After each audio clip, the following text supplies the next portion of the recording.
శ్రీ గురుభ్యో నమః. శ్రీమాత్రే నమః. మా భక్తి టీవీని ప్రోత్సహిస్తున్నటువంటి మా ప్రేక్షకులందరికీ ధన్యవాదాలు. ఈరోజు మనము రాశి ఫలితాలు 2 నవంబర్ నుంచి 8 నవంబర్ వరకు గల కాలానికి ఏ ఏ రాశులకి ఎటువంటి ఫలితాలు ఉంటాయి అనేది తెలియచెప్పుకుందాము. ముందుగా గ్రహస్థితులు తెలియచెప్పుకుందాం.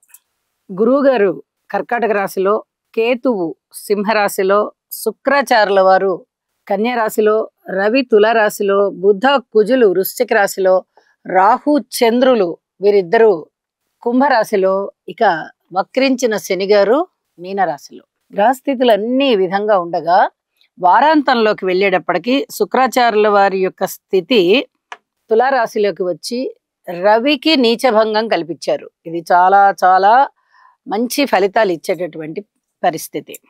ఇక చంద్రుని యొక్క గమనము మిథున రాశిలోకి వెళ్ళి ఉన్నది. ఈ 2 మార్పులు జరిగి ఉన్నాయి. అయితే గ్రహ సమ్మేళనాల యొక్క ఫలితాలు ఏమిటి అంటే, చంద్ర రాహుల యొక్క పరిస్థితి కొంచెం మానసికమైనటువంటి అస్థిరత్వాన్ని చూపిస్తూ ఉంటుంది. అలాగే మనస్సు బేలగా ఉండేతనాన్ని చూపిస్తూ ఉంటుంది.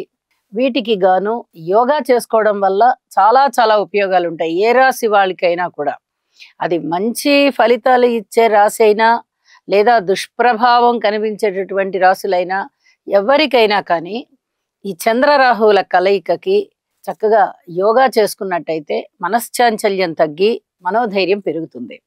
అలాగే బుధ కుజుల యొక్క పరిస్థితి ఎలక్ట్రానిక్స్ వస్తువులు, ఎలక్ట్రికల్ వస్తువులు ఇత్యాదివన్నీ కూడా ఆ వినియోగం పెరగడము, ఉత్పత్తి పెరగడము, అమ్మకాలు పెరగడము, అందు పని చేసేటటువంటి ఉద్యోగస్తులకి మంచి ఇంక్రిమెంట్స్ ఉండడము, ఇట్లాంటివన్నీ కూడా చాలా చాలా బాగుంటాయి. ఇక గ్రహ దృష్టుల్ని పరిశీలించినట్టయితే గురువు గారి యొక్క దృష్టి నీచలో ఉన్నటువంటి శుక్రాచార్యుల వారి మీద పడుతూ ఉన్న కారణం చేత అన్యోన్యత దెబ్బతీసేటటువంటి విధంగా ఉంటుంది. ఇక్కడ ఆత్మీయతలు, అన్యోన్యతలు, వివాహేతర సంబంధాలు ఇత్యాది వాటి విషయంలో చాలా చాలా జాగ్రత్తగా ఉండాలి. అలాగే కుజుని యొక్క దృష్టి ఇక్కడ చంద్ర రాహువుల మీద పడుతూ ఉంది. ఇది కొంచెం సర్పదోషాన్ని సూచిస్తూ ఉంటుంది. ఎవరి జన్మ జాతకంలోనైనా సరే ఇలాంటి దోషాలు ఉన్నట్టయితే, ఇప్పుడు మనం చెప్పుకున్న ఈ శని శుక్ర దృష్టులు కానీ కలయికలు కానీ, అలాగే కుజ రాహు దృష్టులు కానీ కలయికలు కానీ ఇలాంటివి ఉన్నట్లయితే కొద్దిగా కుజరాహు స్తోత్రాలు చదువుకోవడం చాలా చాలా మంచిది.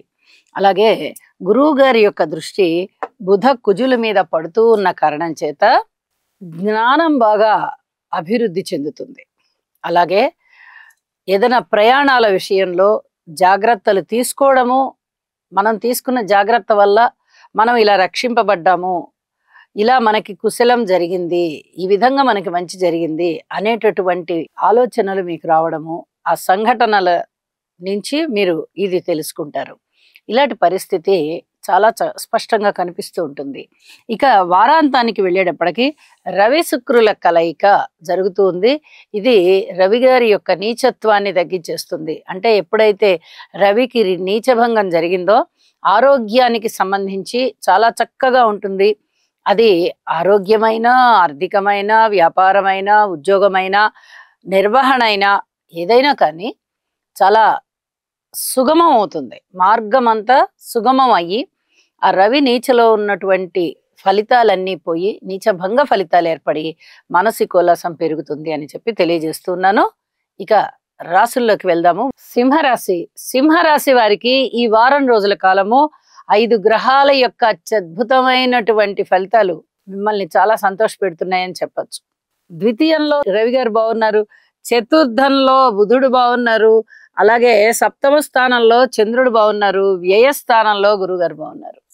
ఎప్పుడైతే ఇన్ని గ్రహాల యొక్క అనుకూలతలు ఉంటాయో ముందర మానసికమైనటువంటి ఉత్సాహం పెరుగుతుంది. వ్యధలు ఏమన్నా ఉన్నాయా తగ్గిపోతాయి. ధనము ఖర్చు ఎక్కువగా ఉందా అదుపు చేసుకోగలుగుతారు. మాట తీరు బాగుంటుంది. అయితే వివాహేతర సంబంధాల విషయాలలో మటుకు చాలా జాగ్రత్తగా ఉండండి. ధనం ఎక్కువ ఖర్చు అయ్యే పరిస్థితి కనిపిస్తోంది. అలాగే ఉద్యోగ జీవితంలో కూడా మంచి మార్పులు వస్తున్నాయి. ప్రశాంతత వస్తోంది. పూర్వం ఉన్నటువంటి చికాకులు తగ్గుతున్నాయి. అన్నదమ్ముల సహాయ సహకారాలు ఉంటాయి. మీకు బంధుమిత్రుల ఆదరణ చాలా చాలా బాగుంది. మాతృవర్గ రీత్యా బాగుంది. స్థిర చరాస్తుల వృద్ధి చేసుకోవడానికి అనుకూలమైనటువంటి సమయం అని చెప్పి తెలియచెప్పడం జరుగుతోంది. సంతానం పట్ల మీరు ఇప్పటి వరకు ఏదైతే ఓర్పు చూపించి ఉన్నారో అదంతా కూడా మీకు చాలా చాలా సంతృప్తినిచ్చేటటువంటి పరిస్థితులను ఇస్తున్నాయి. ఇక రుణ భారాలు ఏమైనా పెరుగుతున్నాయా అంటే అంతగా పెరగబోవడం లేదు. కానీ ఖర్చుల్ని అదుపు చేసుకోవడం వల్ల కొంత మానసికమైనటువంటి సంతృప్తి కలుగుతోంది. అనవసరమైన ధన వ్యయం తగ్గిపోయింది కదా అనేటటువంటి సంతృప్తి కలుగుతోంది. జీవిత భాగస్వామి విషయంలో అధిక జాగ్రత్తలు తీసుకోవాల్సిందే. ఇది చాలా చాలా చెప్పదగినటువంటి సూచనగా తెలియజేస్తూ ఉన్నాను. ఇక కార్మికులు, కర్షకులు, నేత పని వారు, చేతి వృత్తుల వారు ఇత్యాది వారికి శ్రమ పెరుగుతోంది. వ్యవసాయదారులకి శ్రమ పెరుగుతోంది. విద్యార్థులకి చాలా చాలా బాగుంది. వారి యొక్క విద్య బ్రహ్మాండంగా వృద్ధి చెందుతూ ఉంటుంది. ఇది చాలా చెప్పదగినటువంటి సూచన. అలాగే వ్యాపారస్తులు సైతం అతి జాగ్రత్తలు తీసుకోవాల్సిందే. రాశిలో ఉన్నటువంటి కేతువు గాని, రాశిని చూస్తూ ఉన్నటువంటి రాహువు గాని సప్తమంలో ఉండి అంత చాలా బాగున్నారు అని చెప్పడానికి లేదు. చాలా వరకు ఇబ్బందులు పెట్టే అంశాలే ఉంటాయి. అన్యోన్యతని తగ్గించేస్తారు, సంబంధ బాంధవ్యాలని చెడగొట్టేస్తారు. రాహు కేతు దోష నివారణార్థం జపాలు చేయించుకోండి. రాహు కేతు వీరిద్దరికి. మిగతా అన్ని విధాలా మీరు ప్రశాంతంగా ఉన్నారు, బాగున్నారు అని చెప్పొచ్చు. పబ్లిక్ రిలేషన్స్ బాగుంటాయి, విందు వినోదాలలో పాల్గొంటారు, మృష్టాన్న భోజనాలు చేస్తారు. చక్కటి అనుకూలమైనటువంటి విలాసవంతమైనటువంటి జీవితమే ఉంటుంది. మీకు మానసికమైన సంతృప్తి కలుగుతుంది.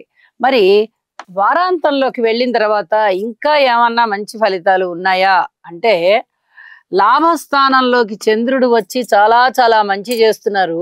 తృతీయ స్థానంలోకి శుక్రాచార్యుల వారు వచ్చారు. వారి వల్ల ఫలితం లేకపోయినా వారి వల్ల రవి గారి యొక్క నీచ భంగం జరుగుతోంది. రాశ్యాధిపతే రవి అవడం వల్ల ఆత్మవిశ్వాసం పెరిగి, మనోధైర్యం పెరిగి చాలా వరకు మంచి మంచి నిర్ణయాలు తీసుకుని భవిష్యత్తులో మనం ఈ విధంగా ఉండాలి, ఈ విధంగా చేసుకోవాలి అని చెప్పి చక్కటి ఆలోచనలు పెరిగేటటువంటి అవకాశం కనిపిస్తుంది. అయితే ఈ చెప్పిన పరిహారాలు చేసుకోండి, మరింతగా మానసిక ప్రశాంతత పొందండి. శుభం. రాహుగ్రహం యొక్క అనుకూలత కొరకు అర్ధకాయం మహావీరం చంద్రాదిత్య విమర్దనం సింహికా గర్భ సంభూతం తం రాహుం ప్రణమామ్యహం.